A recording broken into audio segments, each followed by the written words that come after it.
it started in the RCA television studio where they were demonstrating videotaping, and they started a conversation. And during this conversation, Mr. Khrushchev got belligerent. He was very critical of America and what we were trying to do with this exhibition, that we were, just trying to impose our ideas upon the Soviet people and so forth. And Nixon did not respond. He was polite. And as we walked out of the studio, Nixon turned to Ambassador Thompson. I was standing next to them. And he said, "What gives with this guy? He's being very nasty, and I'm the host here, and so I'm being polite and showing him around. But if he starts this again, I'm going to let him have it." And we walked into the model home. And as we got to the kitchen, the famous kitchen, Khrushchev started it again.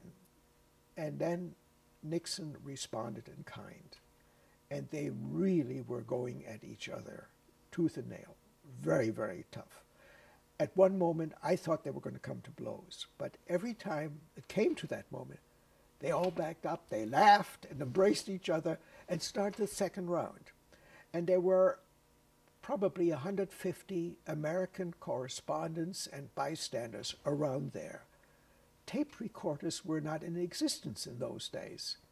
So there is no record of this conversation except what the correspondents, through the interpreters, were scribbling in their notebooks.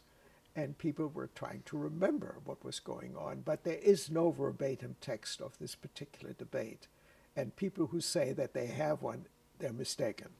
There is a text, of course, of the conversation in the television studio, which incidentally RCA immediately flew to New York, and over the White House's objection, it was televised that in the evening news that day in New York. But at any rate, they really went at each other for about 20 minutes. And always after a really rough round, they embraced and they laughed, and then they walked on and took him around.